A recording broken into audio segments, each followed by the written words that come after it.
Une prison? Mais Olivier, t'es vraiment sérieux là? Bon ben, série spéciale prison. Et on commence donc avec une série qui a impressionné toute une génération de sériphiles, c'est Oz. C'est un surnom qui a été donné à un pénitencier dans l'état de New York.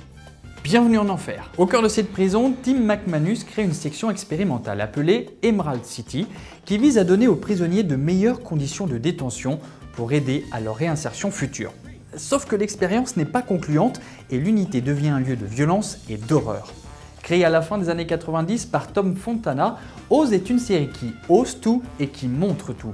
Dans une ambiance étouffante, elle nous plonge dans le cauchemar d'une prison minée par des guerres de clans, des rivalités religieuses, la drogue et des humiliations perpétuelles. Quand on franchit les portes d'Oz, il faut faire sienne la fameuse phrase de Dante « Toi qui entres ici, abandonne tout espoir ». Car la prison ne fait que créer des monstres sans réhabiliter et elle broie les innocents dans un système où les surveillants sont pour la plupart corrompus et où tout se résout par la violence. La seule touche d'humanité qui brille dans cette noirceur vient de ce fameux McManus, mais son idéalisme est constamment brisé et ses initiatives toutes contrecarrées. Série choc, Oz a révélé un nombre hallucinant d'acteurs et d'actrices et reste la référence ultime dans le monde des séries carcérales, voire dans celui des séries tout court. Welcome to Oz. Fuck you. Disponible en DVD, Oz est un must-see pour tout bon sériephile qui se respecte. On va pas se mentir, hein, la première volonté quand on est en prison, c'est de vouloir en sortir, n'est-ce pas Olivier? Alors soit par la voie légale, avec des remises de peine par exemple, soit par des moyens plus illicites, et donc beaucoup plus compliqués. Et c'est cette solution qu'a choisi Michael Scofield pour faire évader son frère de prison, et ce n'est donc pas la solution la plus simple. Il s'est tout simplement tatoué sur le corps le plan entier de la prison avant de se faire incarcérer. Tout au long de la saison 1, on va découvrir par bribes son plan ingénieux pour sortir en douce du pénitencier de Fox River. Mais évidemment, tout ne va pas se passer comme prévu. En pensant à Prison Break, on pense surtout aux gâchis qu'ont été les dernières saisons et notamment son retour raté en 2017. Mais on voulait aussi rappeler qu'avant d'être gâchée, la série avait bénéficié d'une saison 1 extraordinairement riche qui nous avait scotché à notre fauteuil en 2005. Paul Schering, le créateur, nous proposait un thriller labyrinthique de haute qualité et original qui nous a tenus en haleine tout au long de ces 22 épisodes. C'était brillant et intense et on attendait avec une impatience non feinte la diffusion de chaque épisode. Malheureusement, la série aurait dû se contenter d'une seule et unique saison, mais ça n'a pas été le cas, puisqu'elle s'est continuée sur 4 autres saisons, la qualité se dégradant fortement entre chaque saison. Malgré tout, la saison 1 de Prison Break reste un très grand classique de la télévision et qui réserve un très bon moment de divertissement. Comment vous décrire Superjail? Ça va être compliqué, mais je vais essayer. Superjail est un animé sur la chaîne Adult Swim qui n'est pas à mettre entre toutes les mains. La série nous transporte de manière gore, excentrique et colorée dans une prison magique dans la dimension 5612. Dans cette prison, vous y trouverez en vrac un directeur de prison fou, une gardienne très virile, un robot gardien qui devient un tueur fou, des lesbiennes extraterrestres, un groupe de pop chelou, des yétis enragés, un Tetris avec des cadavres, un comptable craignos, des bébés violents et un hippie en goguette. Et chaque épisode commence par l'interpellation très musclée, souvent gore et surtout du même malfrat. Superjail est un peu l'antre du mauvais goût, un condensé de toutes les perversions humaines et bien plus encore.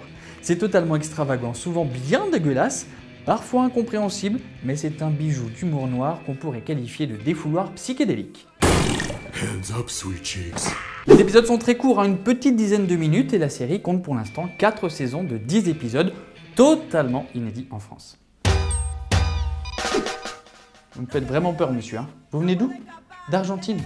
Ah, ça me donne l'occasion, on ne parle pas assez des séries d'Argentine parce que là-bas, la production sérielle y est très importante. Alors avec cette spéciale prison, on a décidé de vous parler de El Mar Renal. C'est une série qui a remporté le Grand Prix au Festival Sérimania 2016.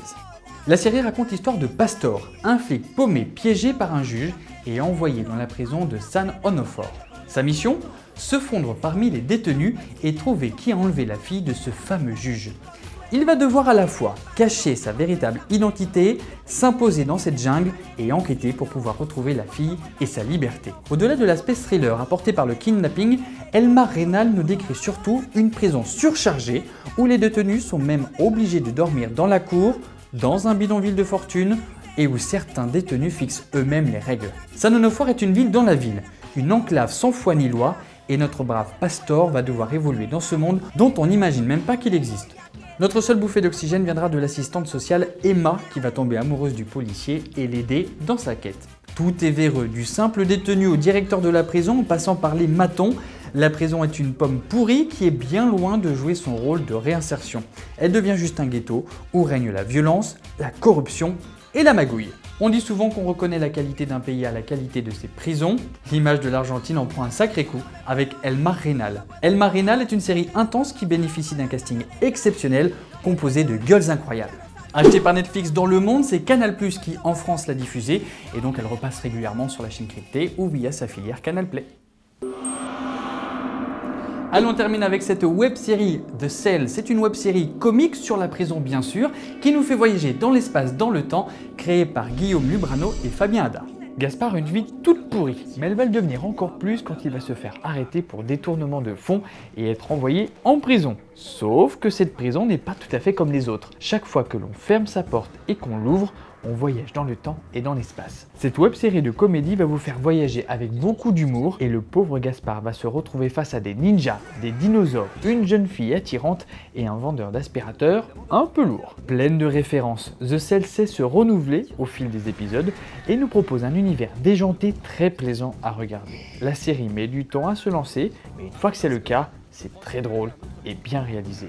Si vous avez envie de vous marrer un bon coup, on vous conseille fortement de vous pencher sur cette nouvelle web-série portée par des acteurs dont l'énergie est très communicative. Tous les épisodes de The Cell sont disponibles bien sûr sur la plateforme Studio 4. Et bien voilà, c'est la fin de ce série. J'aurai le plaisir, j'espère, de sortir de prison, Olivier, pour vous retrouver pour un nouveau numéro de série. Salut. Extinction du feu. Non, non, non, non, non Olivier Olivier Rasez les murs, rasez les murs, rasez les murs.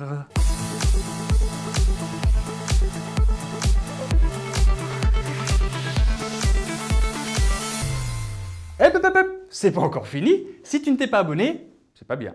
Mais tu peux le faire encore juste ici. Et si tu veux revoir les anciennes émissions, eh bien c'est là.